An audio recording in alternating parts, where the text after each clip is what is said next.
Ngayon, nasisiguro ko na unti-unti ka nang nahuhulog sa patibong ko. Pasasaan ba't iiwan mo rin ang boring mong asawa at ang anak mong...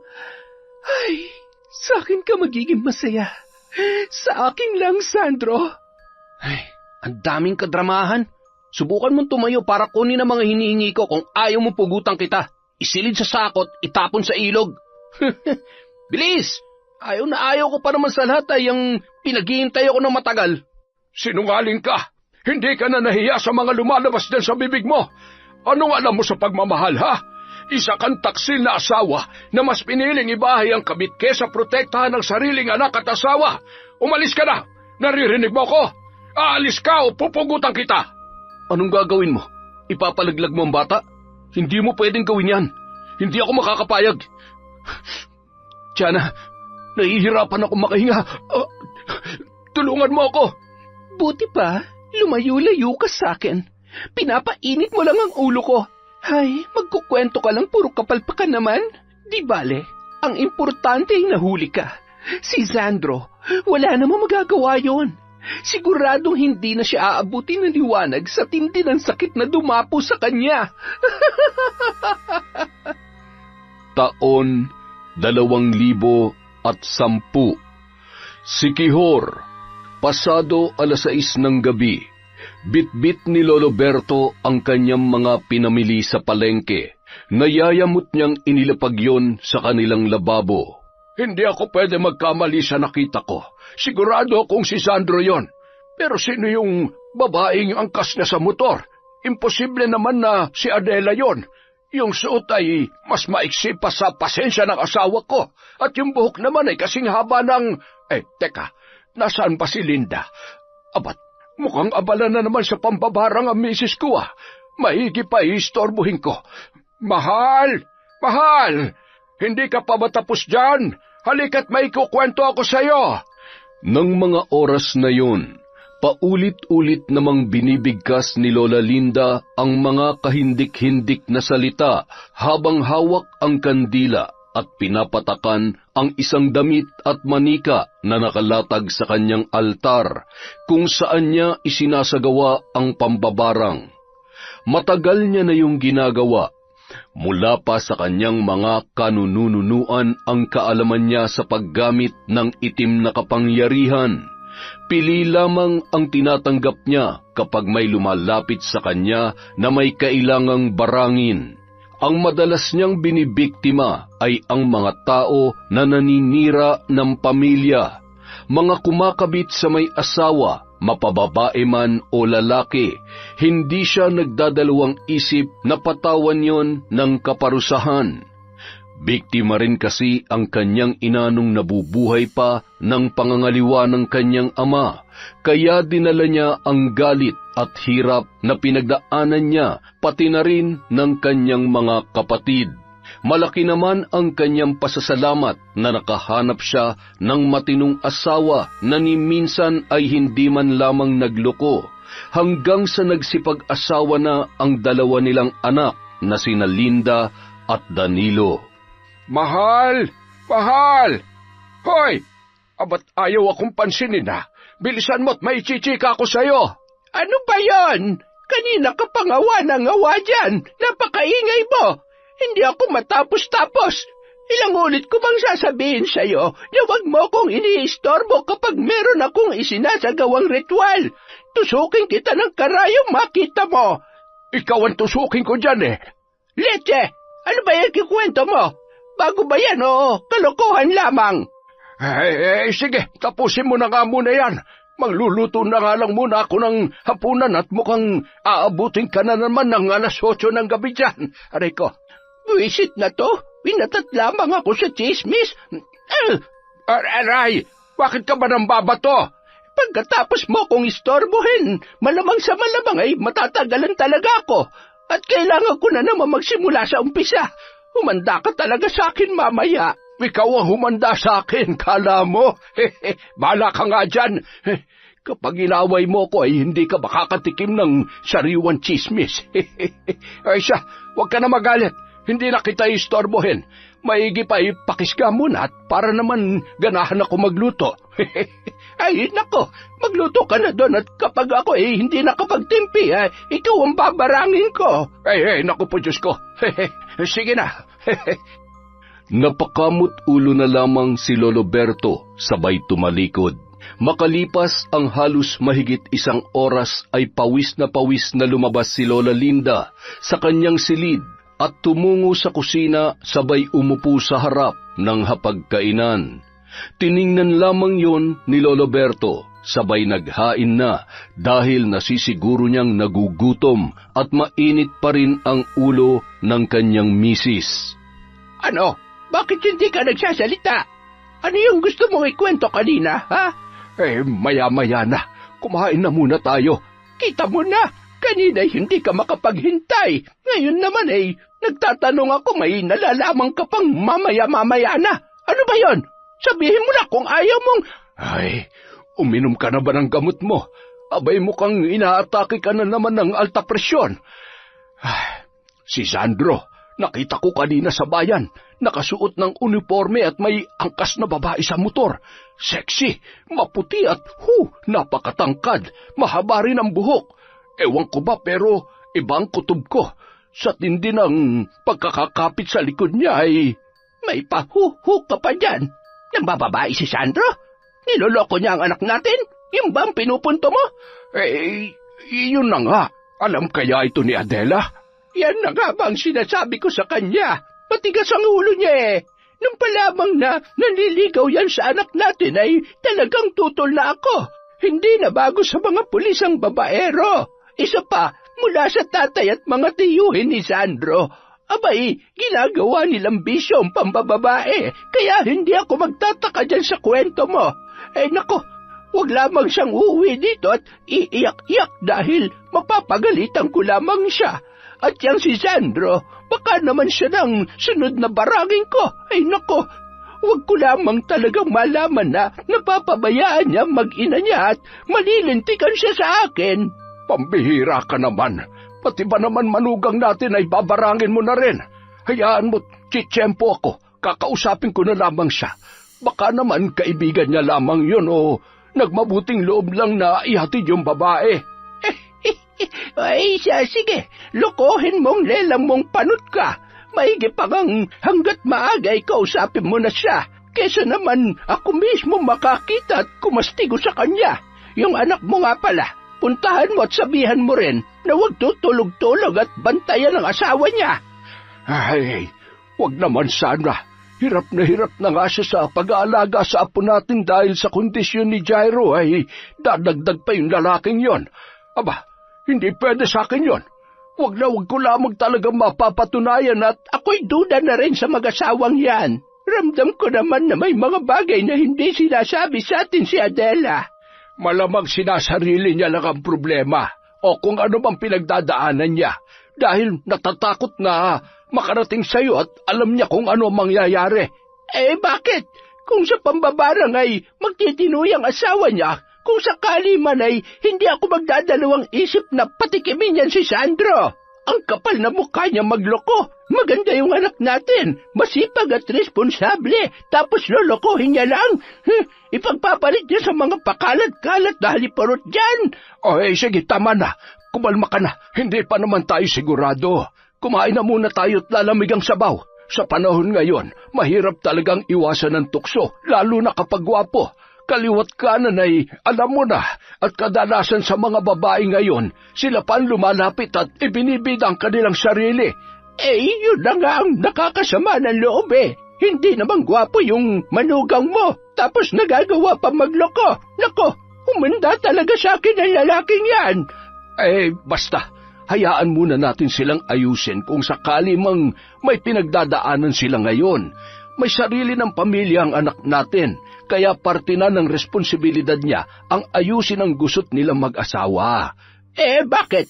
Kahit na may kanya-kanya na silang pamilya ay responsibilidad pa rin natin na protektahan sila.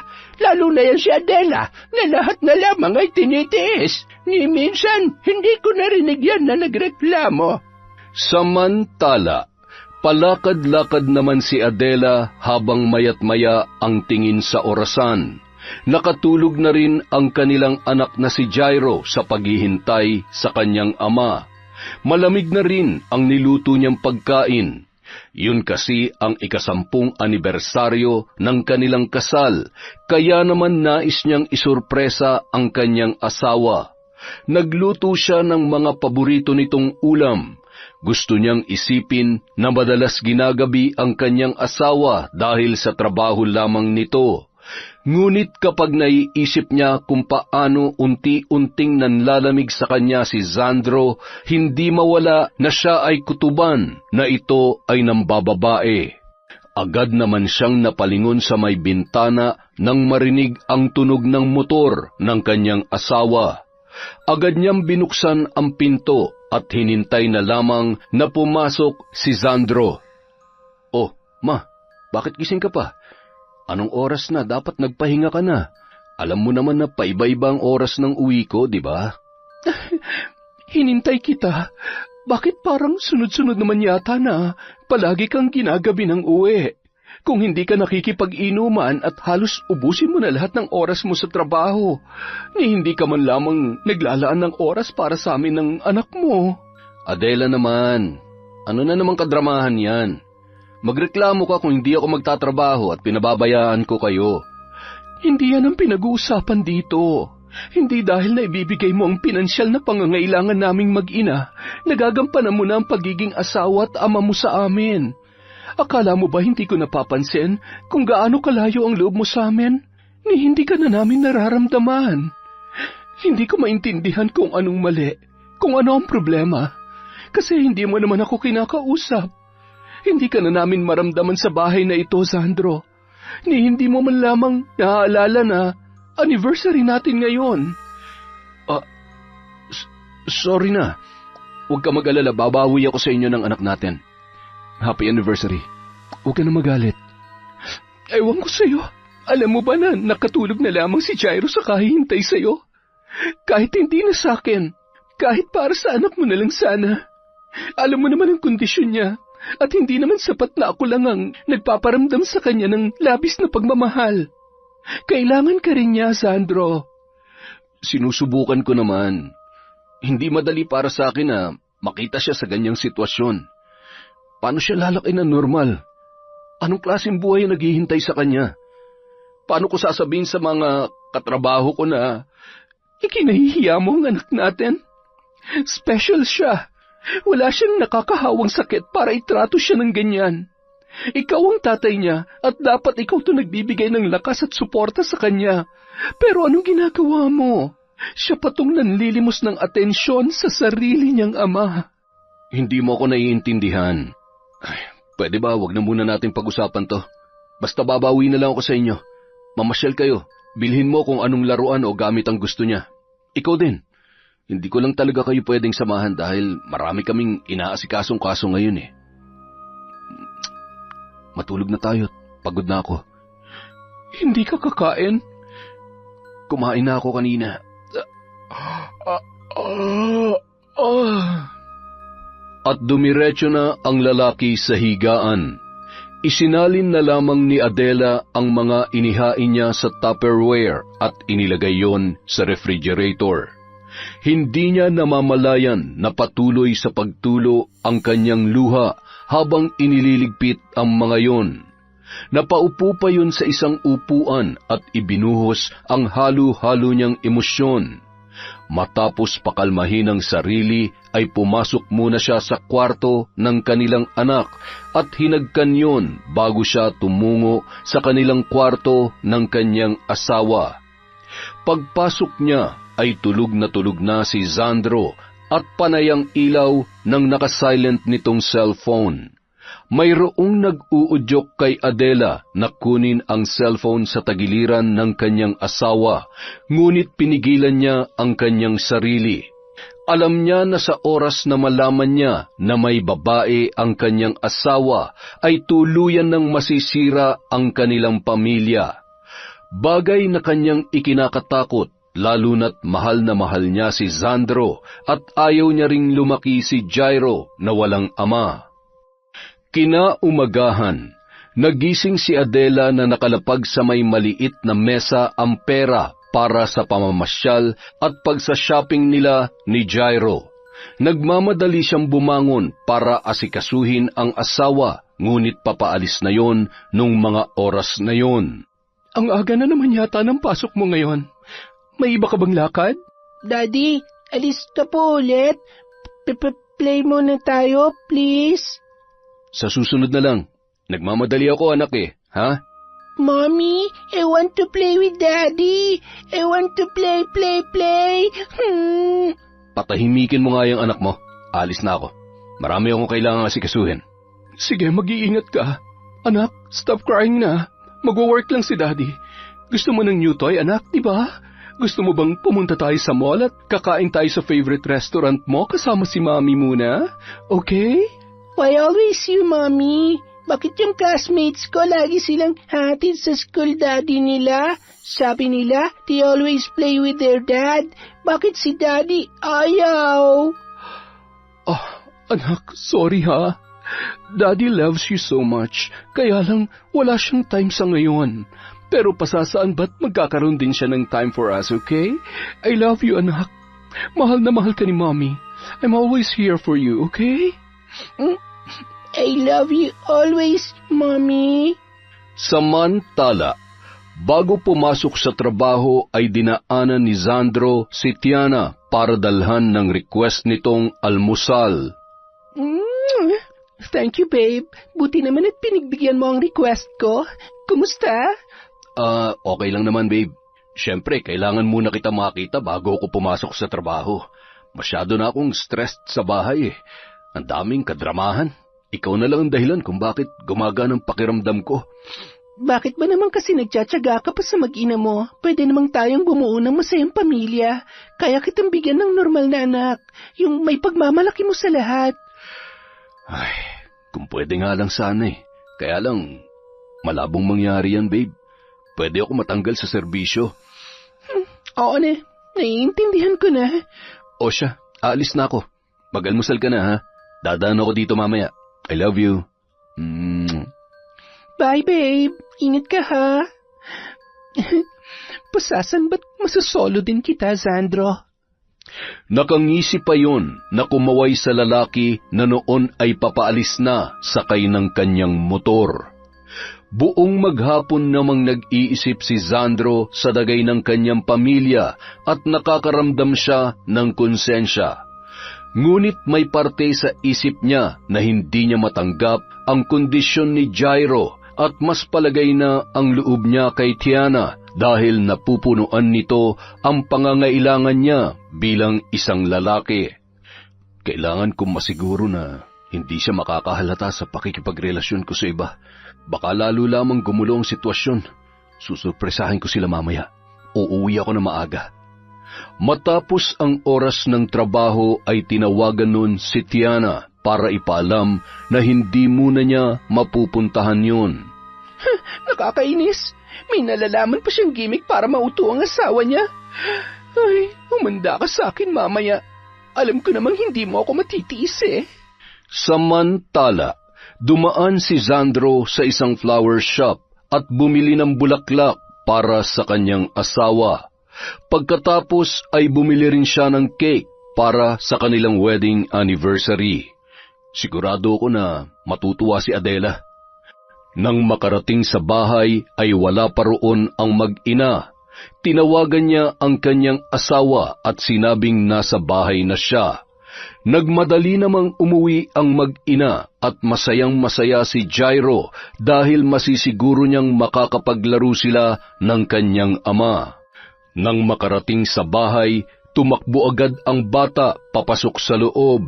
Daddy, nandito na po kami. Wow! Flowers at cake. For Mommy yan? Mommy, surprise ka ni Daddy, Happy anniversary, Ma. I love you. Mahal ko kayo ng anak natin. Thank you, Pa. Pasensya na sa mga nasabi ko, ha. Akala ko kasi nakalimutan mo na talaga kami ng anak mo, Namimiss ka lang naman namin. Pasensya na, pero Sinisiguro ko naman sa'yo na trabaho lang ang karibal niyo sa akin. Stressed na stressed lang din ako sa trabaho nitong nakaraan. Agad namang napawi ang paghihinala ni Adela dahil sa ginawang yon ni Sandro. Masayang masaya pa siya na pinagmamasdan ang mag-ama niya sa paglalaro at naghaharutan pa ang mga yon. Kung pwede lang pigilan ang oras kapag magkakasama tayo at ganito kasaya, ginawa ko na. Pagsapit ng 10:00 ng gabi, habang nakahiga ang mag-asawa at mahigpit na magkayakap. Namiss kita pa. Mabuti naman at nabigyan mo rin ako ng oras. Akala ko kasi talagang may iba ka ng... Parang kanina pa may tawag ng tawag sa cellphone mo. Sagutin mo kaya, baka mamaya emergency yan. Ay, sandali lang. Sasagutin ko na nga lang muna at... Ay, storbong to. Okay lang yan. Sabi mo nga parte ng trabaho, kaya bawal magreklamo. Matapos damputin ang cellphone ay lumabas na yon sa kanilang kwarto, dahilan para makaramdam na naman ng selos at kakaibang kutob si Adela. Bakit naman kailangan niya pang lumabas para sagutin lang ang tawag na yon? Ay, Adela, ano ka ba? Huwag ka na nga mag-isip ng kung ano-ano. Napapraning ka na naman eh. Ay. Samantala, habang nasa sala, kausap naman ni Sandro sa cellphone si Tiana. Ano ka ba naman? Bakit ba ngayon mo pa talaga naisipang tumawag? Di ba sabi ko naman sa'yo? Bakit ka ba nagagalit sa akin? Hindi naman sana ako tatawag, kaya lang... Sobrang sama ng pakiramdam ko eh. Ang sakit ng tiyan ko at nanghihina ako. Kanina pa kasi ako suka ng suka. Ano? Sandali. Ano ba kasing kinain mo? Wala ka bang ibang pwedeng tawagan o mahihinga ng tulong dyan? Wala. Puntahan mo naman ako ngayon, oh, please. Hindi ko na kasi talaga kaya. Sige na, pupuntahan na kita agad dyan. Ay, ano bang sasabihin ko kay Adela? Bahala na nga. Nang pumasok sa kwarto ay agad na nagbihis ng uniforme si Sandro. Oh, bakit? May emergency sa trabaho? Oo, may biglaang operasyon. Kailangan daw ng backup. Pasensya na, ma. Babawi na lang ulit ako sa susunod. O siya, sige. Mag-iingat ka, ha? Mahal na mahal ka namin ng anak mo. Mahal ko rin kayo, ma. Hinatid pa ni Adela ang kanyang asawa sa labas at pinagbuksan ng gate. Mabilis namang pinaarangkada ni Sandro ang kanyang motor. Matapos ang 30 minuto ay nakarating na yon sa apartment ni Tiana. Agad yung kumatok at dali-dali namang pinagbuksan ng babae. Napalunuklaway na lamang si Sandro nang makita ang manipis na kasuotan ni Tiana. Kitang-kita ang hubog ng katawan nito na sinabayan pa ng mapang-akit na tingin at ngiti. Pambihira. Akala ko naman kung napaano ka na, ikaw talaga. Na-surprise ka ba? Bagay ba sa akin ang suot ko? Hindi mo ba naalala? Ikaw ang bumili nito. Bagay na bagay. Kaya humanda ka sa akin ngayon. Wag! Ano pa? Nakikiliti ako. Makalipas ang 1 buwan, tuluyan ng nagdalang tao si Tiana. Halos mabaliw na rin si Sandro dahil lalo lamang siyang napapamahal sa kanyang kabit. Kaya naman, ginamit yun ng babae para mapasunod si Sandro sa gusto niyang mangyari. Hindi ako makakapayag na pabayaan mo kami ng anak mo. Kung ayaw mong ipalaglag ko to, alagaan mo kami.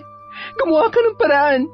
Wala akong pakialam kung paano, basta ang gusto ko, dito ka uuwi sa akin hanggang sa makapanganak ako.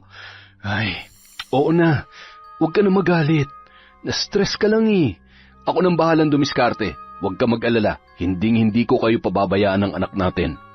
Mahal na mahal ko kayo. Oh, I love you too, babe. Thank you. Ngayon, nasisiguro ko na unti-unti ka nang nahuhulog sa patibong ko. Pasasaan ba't iiwanan mo rin ang boring mong asawa at ang anak mong... Ay, sa akin ka magiging masaya. Sa akin lang, Sandro. Bandang 2:00 na ng umaga nakauwi si Sandro sa kanilang bahay. Nadatnan niya ang kanyang asawa na tulog sa kanilang sofa. Magising, nandito na ako. Bakit naman dito ka natulog sa sofa? Hinihintay kasi kita eh. Madaling araw na. Kumain ka na ba? Oo naman, kumain na ako sa labas. Pasensya na, abala na naman kami sa trabaho eh. Siya nga pala, may sasabihin ako, ma. Nilipat ako ng destino kaya mapapalayo ako sa inyo. Ganoon ba? Parang biglaan naman yata. Yun na nga eh, kaya lang, ano naman ang magagawa ko? Lagi pa rin naman akong tatawag sa inyo ng anak natin at regular ako magpapadala ng pera. Kung may pagkakataon, uuwi ako kahit 1 beses sa 1 linggo. Ay, mag-iingat ka doon ha. Magpahinga ka na. Ihahanda ko na lang ang mga gamit mo. Kung nagugutom ka pa, pwede ka ulit kumain. Nagluto ako ng... Wag na, ma. Busog na ako at... Ay, good night. Inabot ng 3:00 si Adela bago natapos sa pag-iempake ng mga gamit ng kanyang asawa. 1 oras lang natulog at bumangon na siya para ipaghanda ng almusal ang asawa niya bago yun umalis. Iyak naman ang iyak si Jairo nang magpaalam ang kanyang ama na pilit namang pinapakalma ni Adela. Daddy! Daddy ko! Shh! Tana anak, huwag ka mag-alala. Lagi naman tayong tatawagan ng daddy mo. Mula nung araw na yon, nagsama na sa iisang bubong sina Sandro at Tiana. Walang kamalay-malay ang asawa ng lalaki sa sikretong pakikipagrelasyon niya sa ibang babae. Lahat ng layaw at gustuhin ni Tiana ay sinusunod at ibinibigay ni Sandro, dahilan para mabawasan ang perang iniaabot niya sa kanyang mag-ina na sina Adela at Jairo. Isang araw, napadalaw si Lolo Berto sa bahay ng anak nitong si Adela, lalo na't ilang beses na niyang nakikita sa bayan na may kasamang babae ang kanyang manugang. Adela! Adela, anak! Ay, sus, ang apo ko, ang pogi-pogi. Ika'y manang-mana talaga sa akin, ah. Miss kita, Lolo. Si Lola po. Nasaan po si Lola? Ay, Tay, buti naman at napadalaw kayo. ay, oo. At ako'y malapit na mabugbog ng nanay mo. Pinapapuntahan ka at kailangan ka naming kausapin. Kayo na magaling mong asawa. Ho? May kasalanan po ba kami sa inyo, Tay? Ano po yon? Ay, nasaan ba ang Sandro na yon? Naku, Tay, wrong timing naman po kayo. Nakadestino ho siya sa ibang lugar ngayon eh. 2 linggo na rin po. Hindi pa nga po siya nakakauwi mula nung...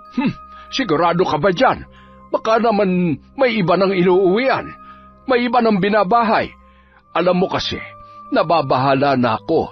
Alam ko medyo may kalabuan ng mga mata ko pero hindi ako pwede magkamali. Ilang beses ko na kasing nakikita ang asawa mo na may kaangkas na babae na ang suot ay hapit na hapit. Noong una ay pinalampas namin ng nanay mo dahil baka nga namamalik mata lamang ako. Pero yung huling beses ko siyang nakita ay sigurado ko na may relasyon sila. Ang kakapal ng mukha na magudngura ng mga nguso sa harap ng maraming tao. Tay, sigurado ho ba kayo? Baka naman ho hindi si Sandro yon. Nagbago na ho ang asawa ko. At saka maayos naman po kami nitong nakaraan. Hindi naman kaya ganoon lamang siya para pagtakpan ng kalokohang ginagawa niya. Ayaw namin magkasira kayo, anak. Pero hindi naman kami makakapayag na lolokohin ka ng lalaking yon. Aba, kay pangit-pangit niya na nagagawa niya pang mambabae. Sa susunod na mahuli ko siya na may kasamang iba, itutumba ko siya sa mismong kinatatayuan niya. Tay, anong gagawin ko? Huwag kang umiyak. Lakasan mo ang loob mo. Alamin mo ang katotohanan. Huwag kang magbulag-bulagan dahil natatakot ka na mawala siya at dahil mahal na mahal mo siya. Huwag mong hayaang gaguhin ka ng lalaking yon. Huwag mong hayaan na nanay mo mismo ang kumilos para sa'yo. Tay, wag. Hayaan niyo muna akong harapin at ayusin to. Tay, paano niya nagawa sa akin to? Wala kang kasalanan, anak. Pinili niya magloko dahil wala siyang pagpapahalaga sa pamilya na meron siya. Huwag ka mag-alala. Ano man ang mangyari, nandito pa rin kami para sa'yo. Mahal na mahal namin kayo ni Jairo. Isa pa, kapag nalaman ng kuya mo ang kalokohan niya, nako, baka umuwi yun ang wala sa oras. Huwag niyo na lang po munang ipaalam sa kanya. Hindi ako makakapayag na sirain ng kahit sinong babae lang ang pamilya ko. Hindi, tay. Nung araw ding yon, pumunta si Adela sa police station kung saan dating nakadestino ang kanyang asawa para alamin ang katotohanan. Nakasalubong niya si Edgar, na kababata niya na isa ring ganap na pulis. O Adela, anong ginagawa mo dito? Akala ko may emergency sa inyo kaya hindi nakapasok si Sandro. Emergency? Paanong? Di ba hindi naman na siya nakadestino dito? Ha? Teka, nako, patay tayo dyan. Napasama pa ata ang... Edgar, sabihin mo nga sa akin ang totoo. Dito pa rin ba siya? Sagot! Ay oo, wag ka naman magalit sa akin. Sabi ko naman sa'yo, di lang siya pumasok ngayon kasi may magpapacheck up daw. Akala ko naman ikaw o di kaya yung anak ninyo. Hayop na yon. Napakasinungaling talaga. Humanda siya sa akin. Salamat sa sinabi mo. Pwede mo ba akong tawagan kapag pumasok na siya bukas? Ito ang number ko. Salamat. Teka, Adela, sandali!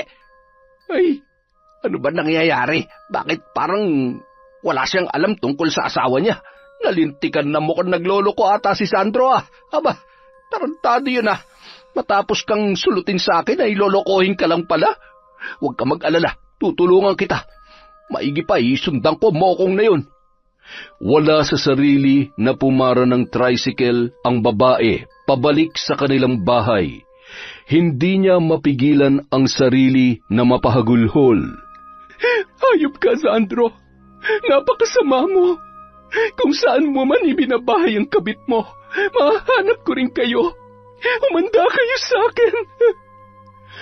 Nang makababa ay agad niya namang inabot ang pamasahe sa tricycle driver. Bayad ko. Hoy, ikaw, kung may asawa ka na, matuto kang makontento at huwag ka na maghanap ng iba. Wala po akong asawa. Sa mukha kong to, makakapanloko pa kaya ako? Yan tayo eh. Nadamay patuloy ako eh. Siguro nang bababae asawa nun. Isang kabit na naman ang sumakses sa paninira ng pamilya. Ay, makapamasada na nga lang. Magkakapera pa. Nung sumunod na araw, bandang 5:00 ng hapon, dali-daling tinawagan ni Edgar si Adela. Hello, alam ko na kung saan nakatira ngayon si Sandro kasama yung kabit niya. Isesend ko sa iyo ang address. Mag-iingat ka ha. Salamat sa tulong mo, Edgar. Tatanuin ko tong isang malaking utang na loob. Matapos matanggap ang kumpletong address na kinaroroonan ni Sandro at ng kabit nito, agad niyang pinuntahan ang bahay na yon. Sakto namang nakabukas ang pinto ng inuupahan ng dalawa, kaya hindi na siya nagdalawang isip pang pumasok at sugurin ang noon ay naghahapunan na sina Sandro at Tiana. Adela? Ang kapal ng mukha mo! Sinungaling! Teka, ano bang ginagawa mo dito? Bakit bigla-bigla ka na lang pumapasok sa bahay na may bahay? Ikaw, bakit bigla ka na lamang nakikisawsaw sa buhay namin mag-asawa? Alam mo bang may asawa ng hayop na to? Alam mo ba na may sinisira kang pamilya habang nagbabahay-bahayan kayo rito? Ikaw pala ang boring wife nitong si Sandro? Ang babaeng walang social media? Walang kaklas-klas sa katawan, kaya naman huwag ka na magtaka kung pinalitan ka ng mas maganda at mas bata kaysa sayo. Grabe! Anong alam mo sa pagiging klase? Ha? Hindi ka na nahiya? Ikaw tong basura't nakakadiri dahil malandi ka? Kabet, papatayin kita! Aray, tumigil ka na! Tama na, tumigil na kayo. Adela, pag-usapan natin to na maayos. Nakikiusap ako sa'yo. Pag-usapan? Para ano? Anong kasinungalingan na naman ang sasabihin mo, ha? Wala na tayong dapat pag-usapan. Dahil malinaw na sa akin na niloloko mo ko. Hindi ka na naawa sa anak mo. Paano mo nagawa sa amin to? Hindi pa ba obvious? Hindi niya na kayo mahal. Alam mo kung bakit? Tiana, please, wag. Bakit mo ako pinipigilan eh? Alam niya naman na ang totoo. Makinig ka. Buntis ako. Magkakaanak na kami.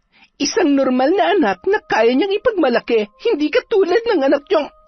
Wala kang karapatan na kutsain ang anak ko. Subukan mo lang. At sisiguruhin ko na tumigil na kayo sabi. Adela, tara na. Umuwi na tayo. Aalis ka? Iiwan mo ako? Yan. Alam mo ba no kung gugustuhin ko, may iiwan ka talagang mag-isa dito. Kaya lang hindi naman ako tanga at sa tingin ko, masyado na marumi ang asawa ko. Kaya sa'yo na lang, magsama kayo. Adela, sandali! Mula sa araw na ito, wala ka ng karapatang umapak sa bahay namin. Panindigan mo yung kabit mo. Sisiguraduhin ko na magsasama kayo hanggang kulungan at mawawalan ka ng trabaho. Adela, wag mo namang gawin sa akin to. Pakiusap. Aayusin ko lahat ng pagkakamali ko. Wag mo lamang... Sana naisip mo kung anong pwedeng mawala sa'yo bago mo ko niloko. Muli niya lang inirapan at ngumisi si Adela kay Tiana bago yun tuluyang umalis. Samantala, gulong-gulo naman ang isip ni Sandro habang nakaupo sa sofa. Anong gagawin natin? Paano kapag tinotoo niya yung sinabi niya, ha? Tumigil ka nga muna, Tiana. Kung hindi ka nakisabat kanina at tiniko mo yung bibig mo, hindi sana tayo aabot sa ganito. Bakit? Sinabi ko lang naman ang totoo, ha? Sinisisi mo ba ako, ha? Babe, please lang, tumahimik ka muna. Kailangan ko mag-isip ng paraan kung paano ko siya pipigilan. Magpahinga ka na. Baka kung mapano ka pa at yung batang nasa sinapupunan mo. Samantala, nakatulog na si Jairo matapos maghapunan. Pagod na rin kasi yon sa paglalaro buong maghapon. Nag-aalala naman si Lolo Berto para sa kanyang anak na si Adela. Maya-maya, napatayo siya sa kinauupuan nang marinig ang pagtigil ng isang tricycle sa tapat ng kanilang bahay. Wala sa sariling pumasok sa kanilang tarangkahan at hindi pa rin mapigilan ang pagpatak ng kanyang mga luha. Pagkapasok sa loob ng bahay ay agad yung humagulhol at yumapos na lamang sa kanyang ama. Bakit ka umiiyak? Ano nangyari? Ano, tama ba ako? Nambababae nga ang magaling mong asawa? Tay, ibinahay niya yung babae niya. Tay, buntis po ang kabit niya. Ay, sinasabi ko na nga ba? Hayaan mo't tiyak na babalik din sa kanya ang ginagawa niya. Alam mo ang pambababae, sa umpisa lang yan masaya. Kapag nanawa ay babalik at babalik pa rin yun sa asawa. Tay, mahal ko siya. Pero hindi ibig sabihin magpapakatanga ko para sa kanya. Sapat nang nalaman ko ang totoo. Hindi ko na siya hayaan pang lukohin ako ng paulit-ulit. Kung mahal niya kami ng anak niya, hindi niya sana kami pinagpalit sa babaeng yun. Habang buhay kong dadali ng sakit na dinulot niya sa akin, Tay. Hindi ko siya mapapatawad. O siya, mabuti pa sumama muna kayo sa aking mag-ina. Hindi na po muna, Tay. Gusto ko lang po muna magpahinga. Huwag po kayo mag-alala. Malalampasan ko rin po ito. Wala po akong hindi kayang gawin para kay Jairo. Ay, huwag ko lamang makikita ang Sandro na yon at lalong masisira ang pagmumukha niya. Ay, mahal na mahal ka namin, anak, ha? Ano man ang maging pasya mo, nandito lamang kami ng nanay mo, lalo na ang kuya mo. Basta tawagan mo lamang kami o umuwi ka sa bahay kung kinakailangan. Mag-iingat kayo dito, ha? Samantala, habang nakahiga, Patuloy rin sa pag-iisip si Tiana tungkol sa mga sinabi ni Adela. Nang mga oras na yun ay nasa sofa lamang si Sandro na hindi pa rin malaman ang gagawin kung paano aayusin ang gusot na kanyang kinasangkutan. Sinilip ni Tiana ang ginagawa ng lalaki at nang masigurong wala pa sa plano nun ang pumasok sa kanilang kwarto ay nagmamadali niyang kinuha ang kanyang cellphone at tinawagan si Albert. Yun ang totoong ama ng batang nasa kanyang sinapupunan. Hello, Albert.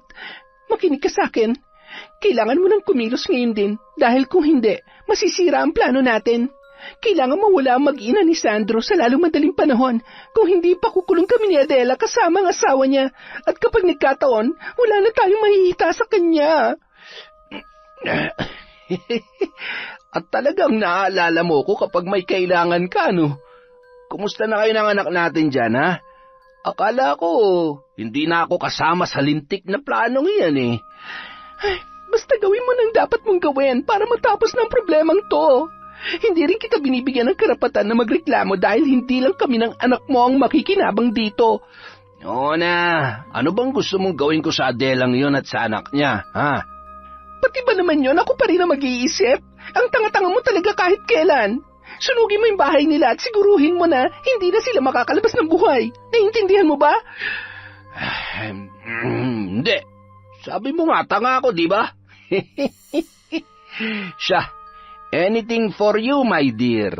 Kapag nagawa ko to, baka naman pwedeng magkita na tayo. Miss na kita eh. Abat, hindi naman pwedeng nalalaman ako ng Sandro na yan. Oo na, basta siguruhin mong hindi ka papalpak dyan sa pinapagawa ko sa'yo. Bye. Abat, wala man lang kiss? Ay, di bale. Tsaka ako na lamang siya sisingilin kapag nagkita na ulit kami. Samantala, malungkot namang ibinalita ni Lolo Berto sa kanyang asawa ang tungkol sa problemang pinagdaraanan ng kanilang anak na si Adela.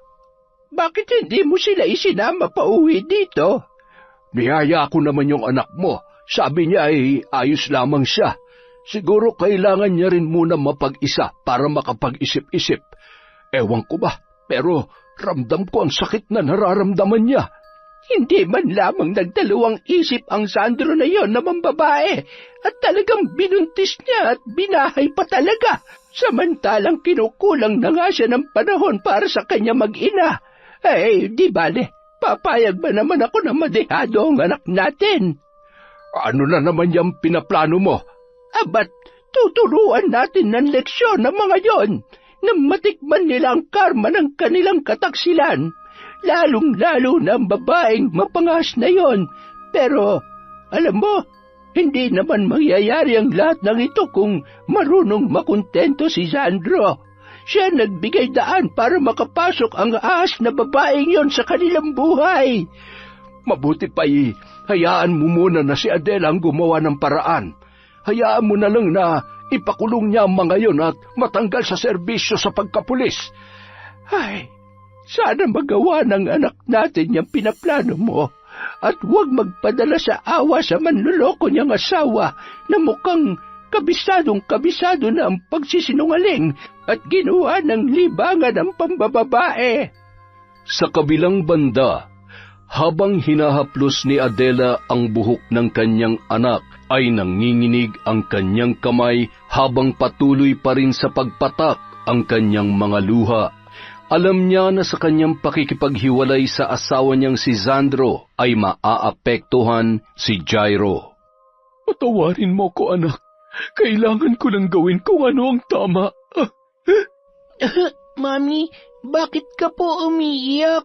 Sad ikaw? Namimiss mo si Daddy, Mami ko? Hindi lang okay si Mami ngayon. But soon everything will be okay, anak. Gusto ko po masaya ka palagi, Mami. Kaya mag-smile ka na po katulad ko, oh. Sige na, Mami ko. Please. Ay, ikaw talaga. Salamat, anak. Basta lagi mong tatandaan na mahal ka ni Mami. Ikaw ang lakas at buhay ko. Maaring nahihirapan ako sa sitwasyon natin ngayon pero sisiguruhin ko na magiging masaya ka.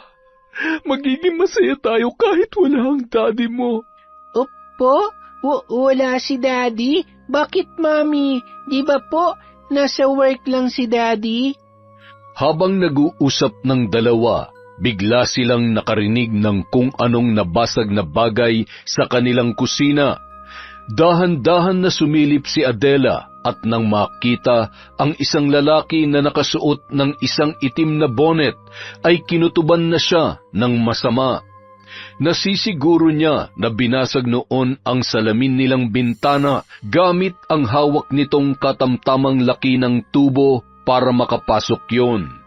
Anak, may bad guy na nakapasok sa house natin. Kailangan mo magtago, okay? Teka, dito ka lang. Huwag kang lalabas kahit ano pang ingay ang marinig mo, ha? No, Mommy. Kailangan kitang help, Mommy. I will protect you, Mommy. No.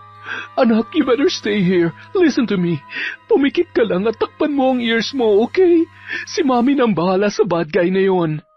Tumango na lamang si Jairo kahit pa mababakas ang takot at pag-aalala sa kanyang muka. Lumabas si Adela, hawak ang isang may kalakihang florera at akmanang hahampasin ang nakatalikod at palingalingang lalaki. Nakailag yon, sabay hinampas ng hawak niyang tubo si Adela ng isang beses sa tagiliran. Loko ka ha? Muntik na ako maging alaala dun ah. Buti na lang at maliksi ako. Yari ka sa akin ngayon. Nasaan yung anak mong Abnoy ha?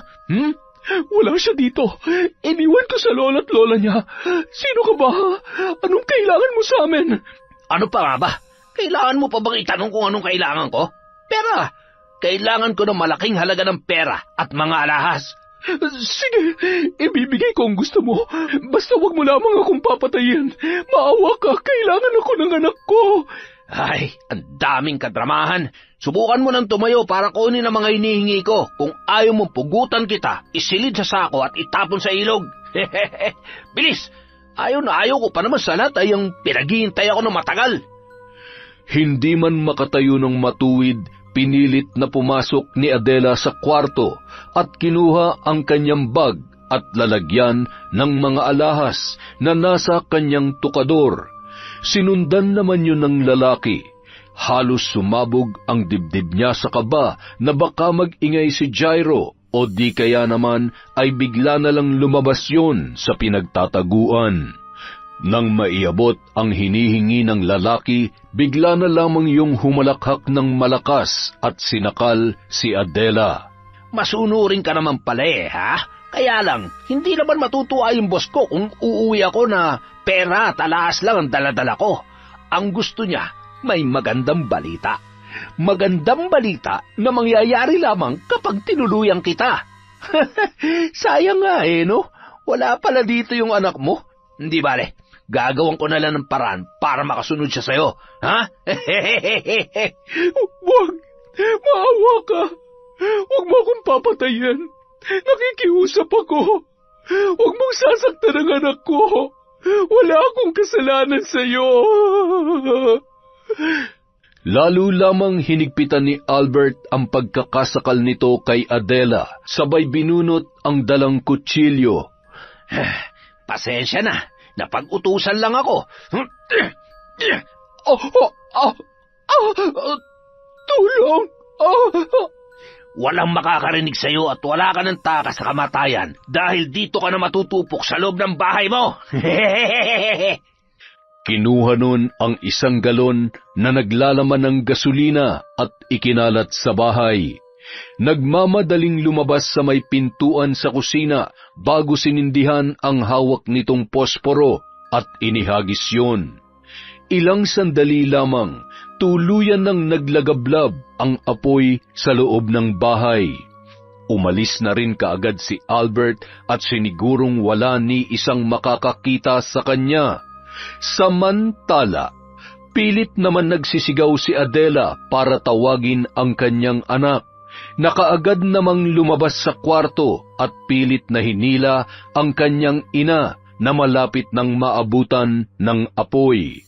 Anak, lumabas ka na ng bahay. Tumaan ka sa bintana sa kwarto natin. Kunin mo yung cellphone at tawagan mo ang lolo mo. Sige na. No, Mami. Hindi ako aalis na hindi kita kasama. Anak, hindi na kaya ni Mami. Nanghihina na ako. Pakiusap, iligtas mo ang sarili mo. Mahal na mahal ka ni Mami.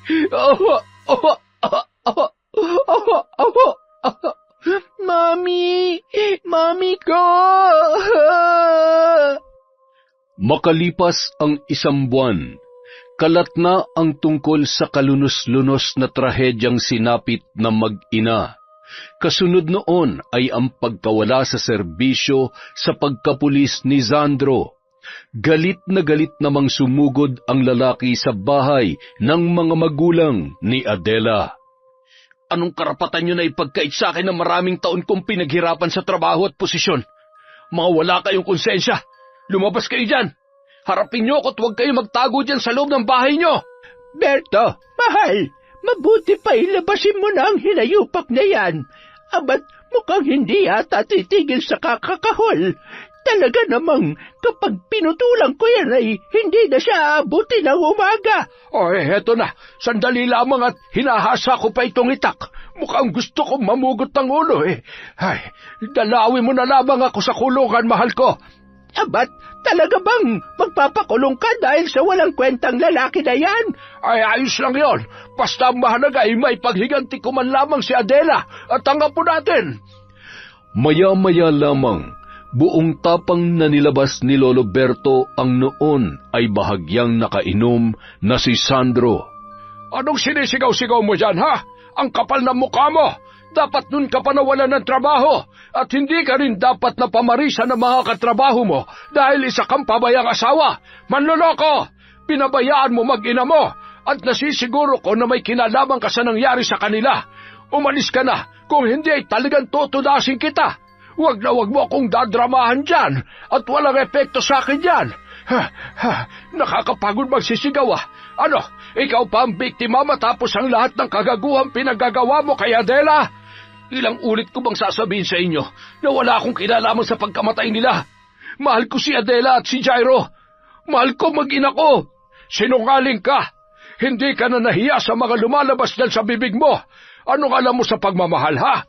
Isa kang taksil na mas piniling ibahay ang kabit kaysa protektahan ang sariling anak at asawa. Umalis ka na. Naririnig mo ako? Aalis ka o pupugutan kita. Nang magsilabasan na ang mga kapitbahay nila Lolo Berto na nakikiusisa sa nangyayari, ay bigla namang nakaramdam ng hiya si Sandro. Kaya agad na niyang pinaarangkada ang kanyang sasakyan. Ay, marunong mahiya pero wala namang konsyensya. Ubus na ang pasensya ko sa'yo. Panahon na para maningil sa kasalanan mong hayop ka. Walang kapatawaran ang ginawa mo sa anak ko. Hindi nararapat na pagdaanan ni Adela ang ganong sitwasyon, lalong-lalo na ng mahal kong apo. Ikaw na may responsibilidad na protektahan siya. Ang siya pang nagpabaya at nagdulot ng kapahamakan sa buhay nila. Bago sumapit ang 6:00 ng gabi, dinala ni Lola Linda sa isang silid ang kanyang mga kailangan upang isagawa ang ritual ng pambabarang. Maraming beses niya na rin pinag-isipan at palalampasin na lang sana yon, ngunit sa pagkakataong yon ay buong-buo na ang kanyang loob. Mahal, sigurado ka ba talaga dyan? Oo naman. Dapat nga noong ko pa ginawa, hindi ba? Kita mo naman kung gaano kakapal ang mukha ng Sandro na yon. Tingnan natin kung anong gagawin niya sa oras na wala na siyang ibang mapuntahan. Gusto ko lamang mapagtanto niya kung anong klaseng asawang sinayang niya. Akala niya siguro ay mamahalin siya ng kabit niya kapag wala nang mahihita sa kanya. Sige, mahal, igihan mo. At gusto kong pagbalik niya ay para na siyang mabait na tupa. Sigurado yan. Hawak ni Lola Linda ang dalawang larawan. Ang isa ay kay Sandro at ang isa naman ay sa kabit nito na si Tiana. Katabi ang isang lalaki na natitiyak nilang may kinalaman din sa mga nangyari. Ang larawan na yun ay galing pa sa matalik na kaibigan ng kanilang anak na si Edgar na nagsasagawa ng palihim na investigasyon para malaman nila ang katotohanan. Para sa lalaking ginawang normal ang pagtataksil sa asawa at anak. Ewan ko na lamang kung hindi ka pa magtanda. Isa sa mga araw na ito, iiwan ng lakas ang katawan mo at tuluyang ka nang mawawala sa katinuan. Sari-saring sakit na walang katumbas na kagalingan. Maghihirap ka hanggang sa huling sandali ng iyong buhay, Sandro. Pandidirihan ka ng babaeng pinagpalit mo sa asawa mo hanggang sa tuluyang ka na niyang iwanan. Mamamalimos ka, ultimo pag-aaruga at pagmamahal. Makalipas ang 3 araw, nagising si Sandro bandang 11:00 ng gabi. Kararating pa lamang noon ni Tiana. Saan ka ba nang galing? Alam mo ba kung anong oras na? Tsaka saan galing yung mga dala mong pagkain? Kumain ka na lang kung nagugutom ka. Hindi yung tatanungin mo pa ako at kung umasta ka para kang investigador. Hindi ba pwedeng nag-aalala lang ako sa inyo ng anak natin? Buntis ka tapos anong oras na nasa labas ka pa rin? Anong pinagsasasabi mo?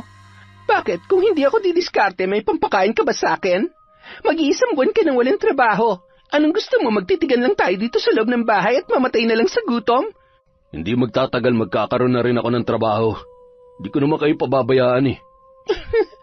Kahit ano pang sabihin mo, wala ka nang magagawa pa. Hindi ka na makakabalik sa pagiging pulis, kaya tama lang naman siguro na hindi ko na lang ituloy itong batang dinadala ko. Anong gagawin mo? Ipapalaglag mo yung bata? Hindi mo pwedeng gawin yan. Hindi ako makakapayag. Tiana, nahihirapan ako huminga. Tulungan mo ako. Ano namang kaartihan yan, ha? Pwede ba? Hoy, ano ba nangyayari sa'yo? Sandro, huwag kang mamamatay. Wala akong pampalibing sa'yo. Wala ka nang may ambag, nagkakaganyan ka pa. Nanghihina ako. Tulungan mo ako. Puiset, bahala ka sa buhay mo. Pagod na akong dumiskarte sa araw na to, kaya matutulog na ako. Ayan, kumain ka, baka sakaling nalipasan ka lang ng gutom. Kinis! Kinaumagahan, nagising si Tiana nang marinig si Sandro na nagsusuka. Nang tingnan niya yon ay sumusuka ng dugo at nagkaroon na rin ng mga pantal at sugat sa katawan. Napaatras ang babae sabay takip ng kanyang bibig. Ew! Ano ba yan? Ano ba dito ka pa talaga nagkalat? Ano ba nangyayari sa'yo? Kadiri! May uod at mga insektong bulok. Ayoko na dito. Ayoko na rito. Hindi mo ako pwedeng iwan. Huwag mong ilalayo sa akin ang anak ko. Anak? Tanga. Ay, oo nga pala, hindi mo nga pala alam. Gusto kong malaman mo na hindi ikaw ang tatay ng batang dinadala ko.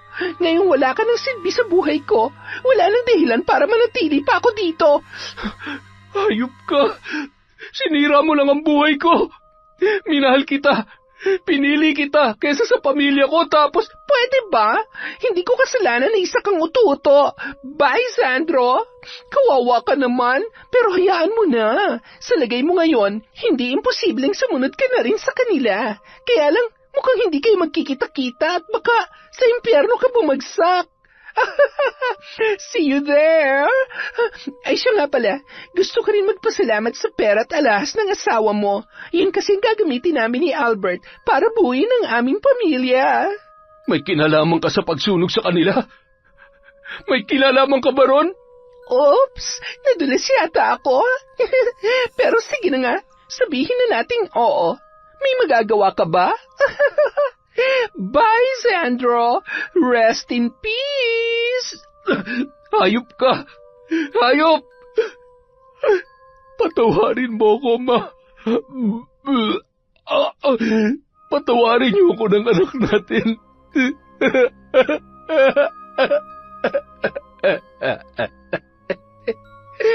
Hindi ko sinasadya. Patawarin niyo ako.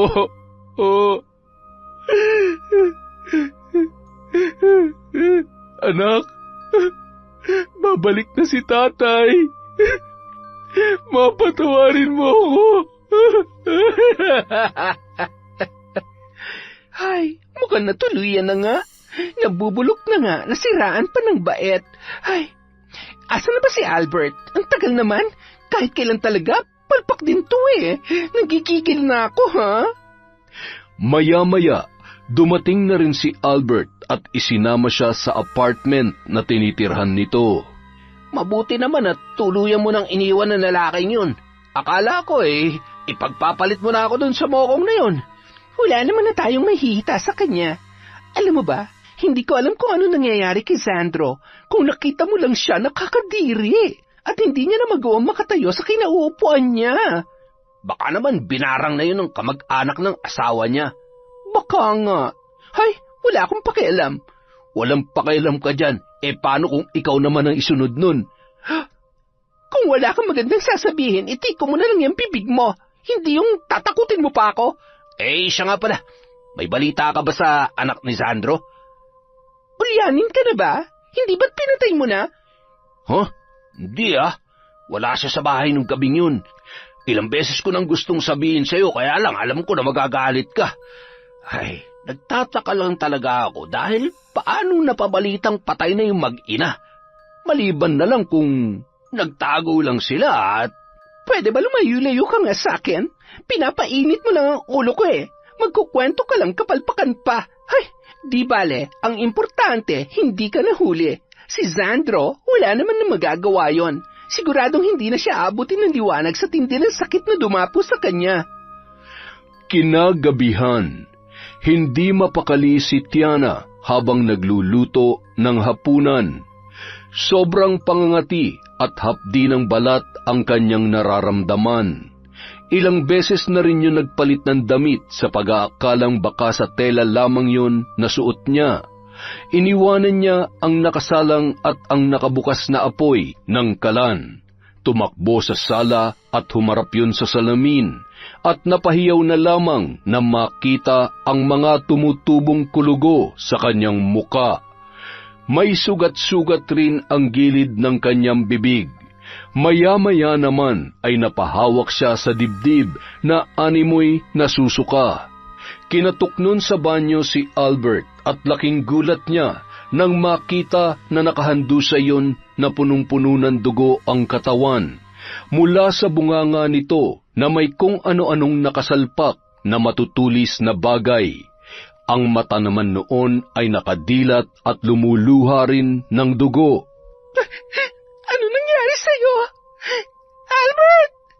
Tumakbo yun papunta sa may kusina at laking gulat niya nang biglang umangat ang apoy at lumiyab ang buong kusina. Hindi siya makaalis sa kanyang kinauupuan habang naririnig ang kahindik-hindik na boses ng matandang mambabarang. Hindi mo matatakasan ang mga kasalanan mo, babae. Tumakbo ka man. Hindi mo na matatakasan ang katapusan mo. Tama na. Tama na. Makalipas ang 1 linggo, pagala-gala naman si Sandro bitbit ang isang sako. Paika-ika, namamalimos at wala sa sarili. Madalas niyang hinahanap sina Adela at Jairo sa mga taong nakakasalubong niya. Madalas din iniiwasan at tinataboy yon dahil sa masangsang na amoy ng mga sugat niya. Kapag inaabot naman yon ng labis na panghihina ay humihiga na lamang sa kung saan. Madalas din yung tumambay sa may simbahan kung saan doon sila dati nagsisimba kasama sina Adela at ang anak niyang si Jairo. Isang beses, nakita yun ni Lolo Berto at agad na ikinwento sa kanyang asawa na si Lola Linda. Nakakaawa naman siya. Mahal, bawiin mo na kaya yung sumpa. Bakit ba mas marunong ka pa sa akin? Pero kung mapilit ka, pwede rin naman. Babawiin ko sa kanya at ililipat ko sa'yo. Total, masyado ka namang pala desisyon. Sabi ko nga, hayaan mo na. Kung gusto mo, ilubos-lubosin mo pa para naman makabawi tayo. Kulang pa nga yun sa sakit na dinulot niya kay Adela at sa kapabayaan niya. Ay, gusto mo na bang kumain, mahal? Maghahain na ba ako? Yan! Sige, maghain ka na lamang para naman hindi tayo nag-aaway. Samahan mo ng konting bilis, mahal, at nang may good night kiss ka sa akin mamaya. Eto na. Mabuti naman. Sana naman ay maayos na ang kalagayan ni Adela at ng apo ko.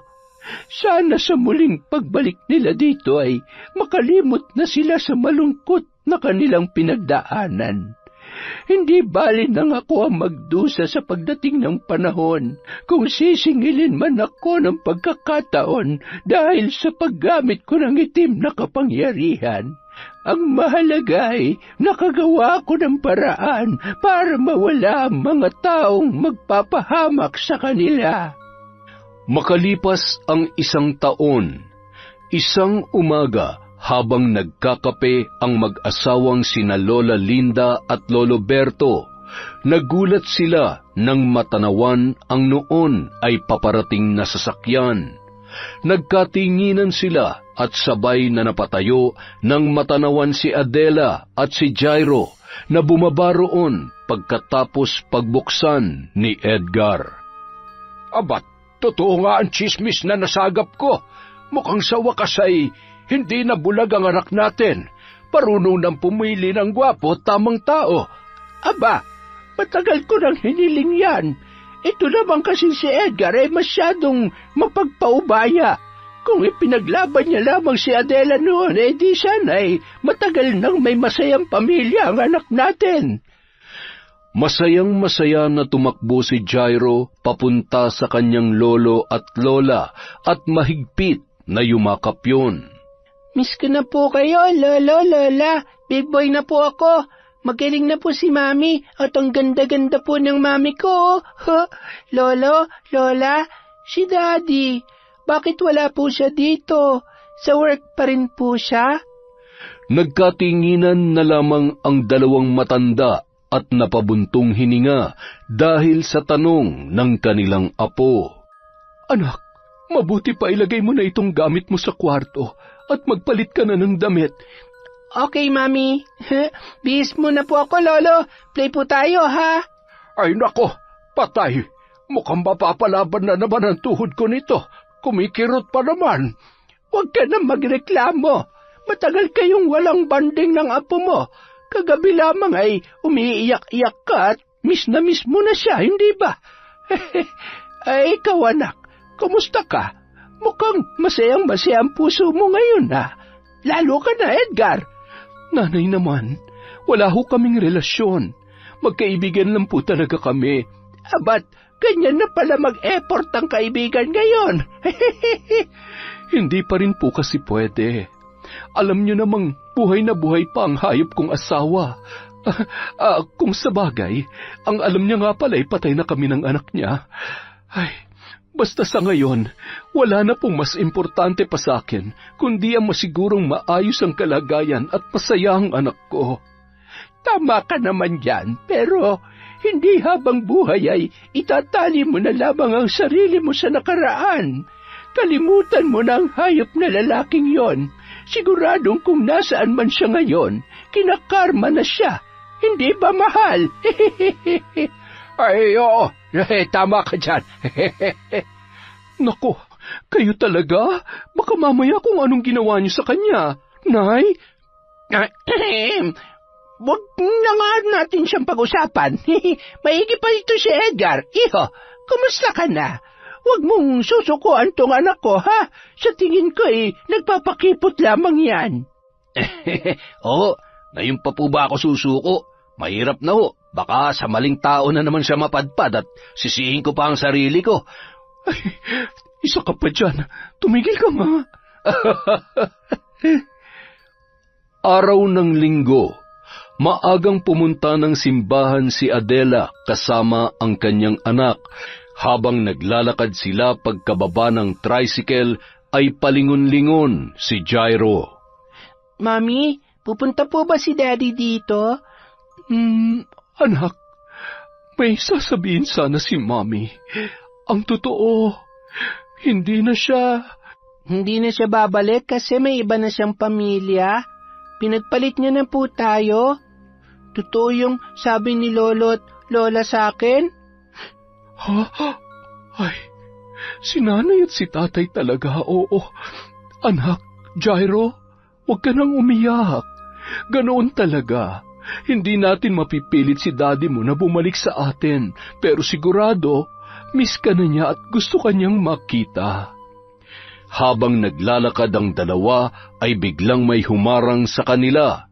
Sa haba ng buhok at balbas ay hindi na halos makilala yon ni Adela. Pengem pera po. Pagkain lang. Uy, kamukha mo asawa ko ah. Pogi mo bata. Pogi rin anak ko. Sandro? Diyos ko po, anong nangyari sa'yo? Kilala mo siya, Mami? Nakakatakot siya at ang baho. Tara na, Mami. Takot ako sa kanya. Ayoko sa kanya. Dirty, dirty. Inabutan na lamang siya ni Adela ng pera. Pagkakuha noon ay bigla siyang tumakbo papalayo na animo ay bata. Anong nangyari? Bakit siya nabaliw? Malaki ang kasalanan mo sa akin pero hindi ko akalaing aabot ka sa ganito. Hindi ko alam kung anong dapat kong maramdaman. Pagkatapos ng misa ay agad nang lumabas ang mag-ina. Hinanap ni Adela si Sandro sa labas ng simbahan, ngunit hindi niya na yon makita. Nang makauwi sila sa bahay, agad niyang kinausap ang kanyang nanay Linda. Nay, nakita ko si Sandro kanina. Nay, may alam mo ba kayo sa nangyari sa kanya? Umiiyak ka? Iniiyakan mo ang hayop na lalaking yun? Nay, hindi naman sa ganun. Kaya lang, ano na lamang ang mararamdaman ng anak ko kapag nalaman niyang yung tatay niya ay baliw na at dahil yun sa... Marami pang mga nangyari na hindi mo alam mula nang umalis ka dito. Pabalik-balik, naghahamon at siya pang may ganang magalit.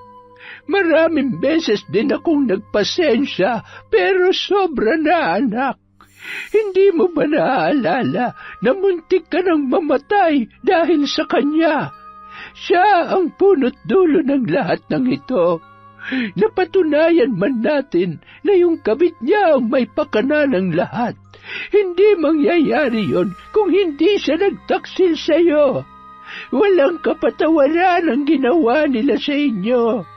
Sinadya nila ang lahat, hindi lamang aksidente ang mga nangyari.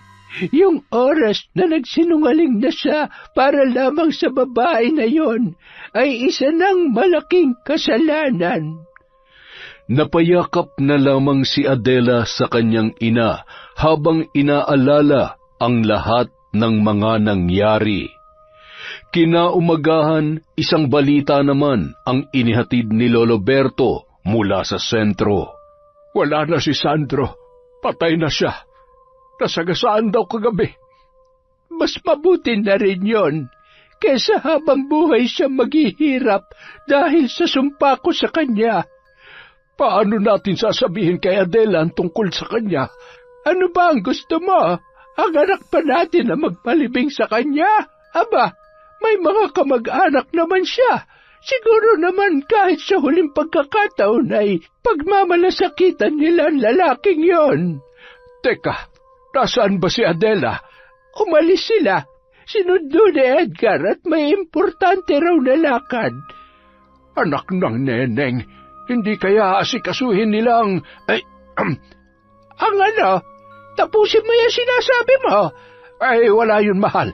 Ang totoo ay nakalimutan ko yung sasabihin ko. Ano na nga ba yun?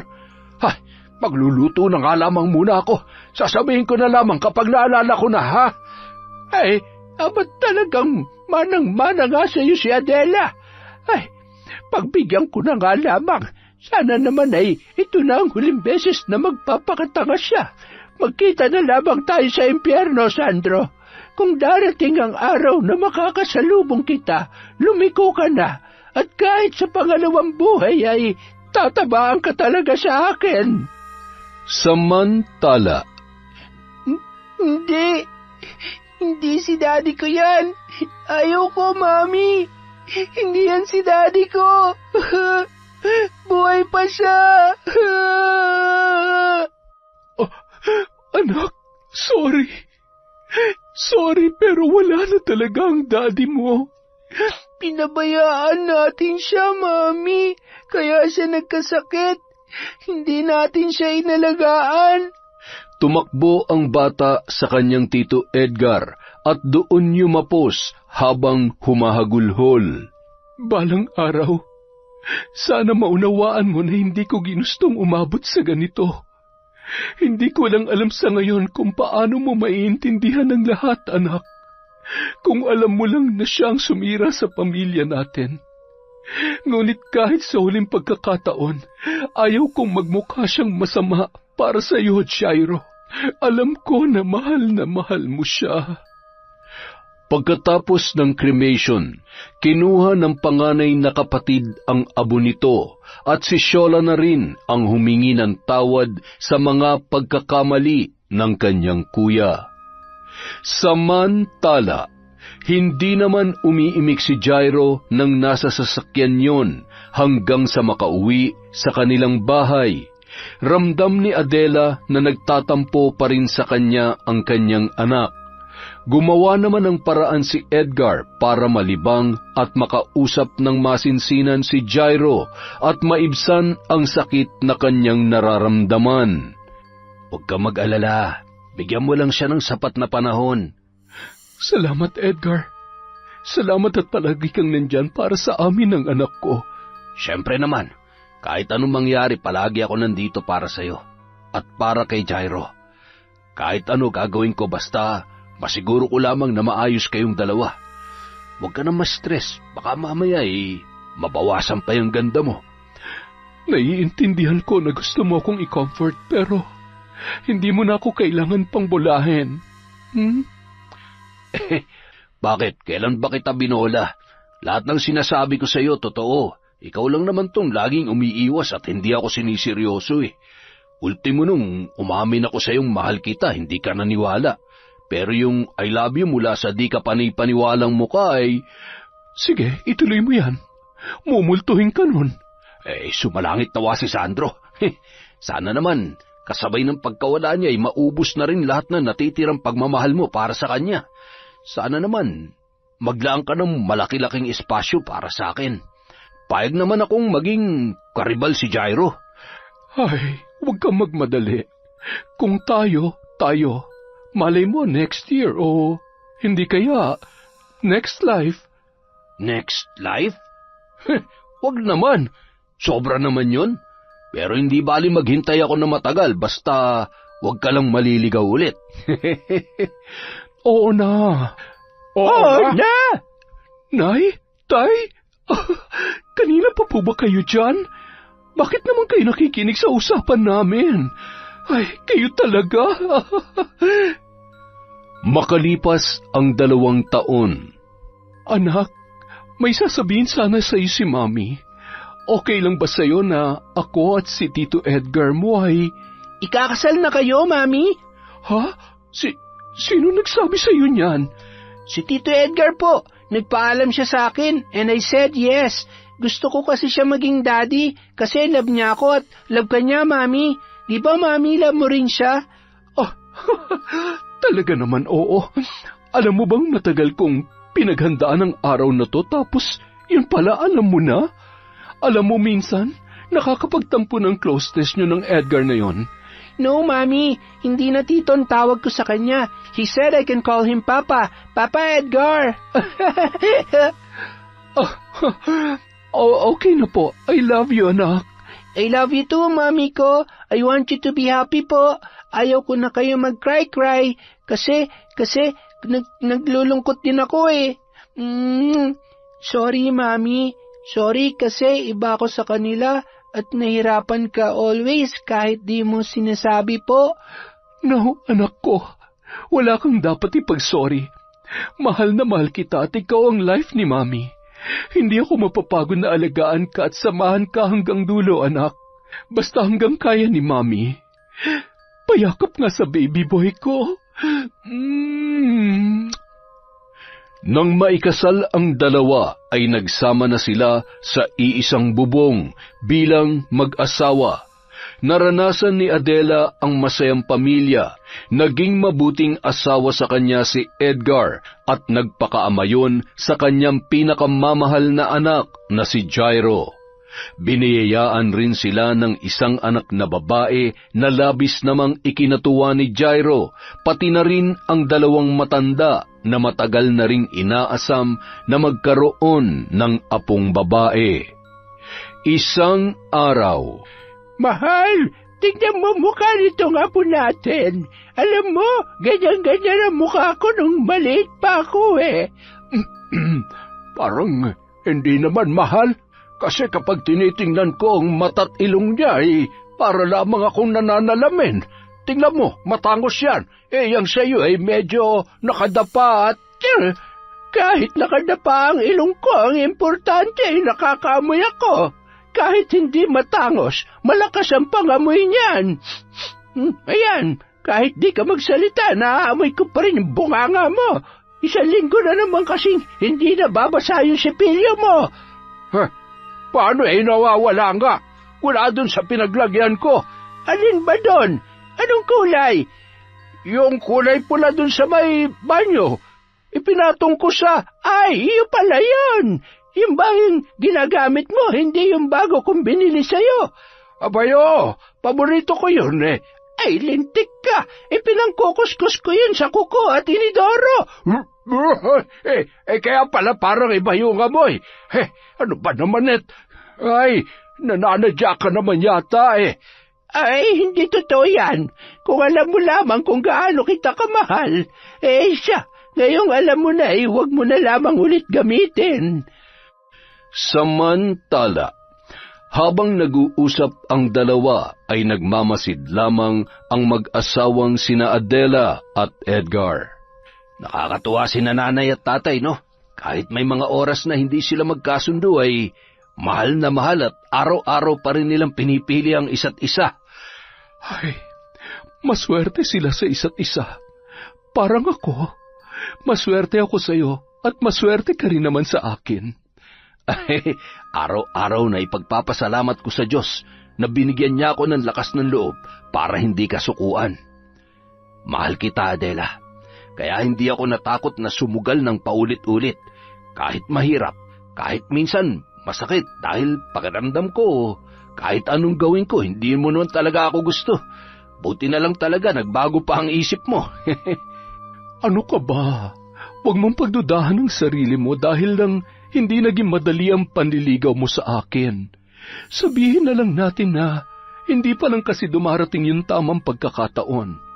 At ngayong nandito na tayo, kailangan natin maging mas matibay. At syempre ayaw ko nang mawala at masayang pa kung anong meron tayo ngayon.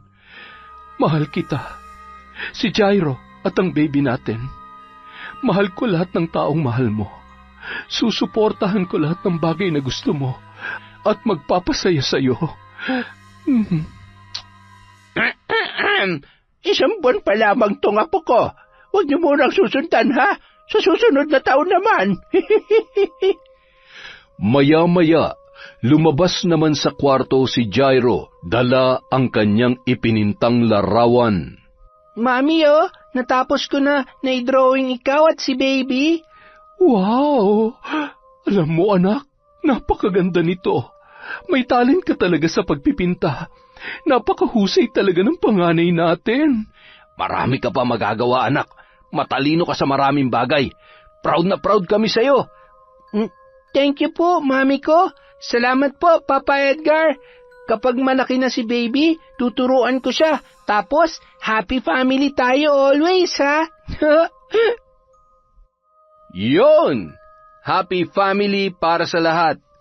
Sana po, happy-happy lang tayo, walang negative, wag tayo masyado mag-isip ng problema at kung ano-ano pa. At dahil dyan, sige, mag-shoutout ulit tayo. Simulan natin kay Lourdes Grace Garde. Hi kay Heidi de la Cruz from USA. Hello po kay Realin Rio Florido. Kay Joan Makiling from Corazon, Cacalja. Kay Jeneline Mix Vlog. Hi kay Alma Naong, kay Vicky Abut, kay Jai Marie Teblen, at sa Pastor family. Hello po kay Candida Debalucos, Kabudsan at Langkuyan family from Alma. Hi po kay Lorna Bondok, kay Mercy Aninyon, JBY Girls, kay Levi, kay Rochelle, kay Renaline, kay Marites, at Kayla Arne. Hi kay Irene Espino, kay Michelle Joan Alfanta, at John Denver Ruiz.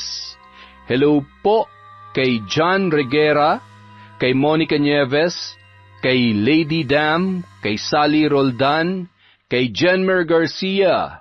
Hello kay Marijan Jonko, kay Bengski. Hello po kay Lorna Algordo at Manuel Baldonado, kay Gianni Kadapan, basta mage ako, at sa mga taga-garment. Hello po sa Galedo family from Rai of Laguna, kay MGS 14, kay Virginia Belay, kay RJ Natividad. Shout out kay Rose Ann Rama, Shauma TV. Hello po kay Faye Yuson, kay Monica Nieves at sa Nieves family. Hi kay Gay Somojo, kay I Love Traveled, kay Josefina Fuelias, kay Sol Moreno. Hi po sa Cabal family from Estela da Silva. Hello kay Giza Nicole. Shout out kay Marjorie Ruelan, kay Catherine Alinsag from Saudi Arabia. Hi kay Amy Viray, kay Maura OFW from Kuwait.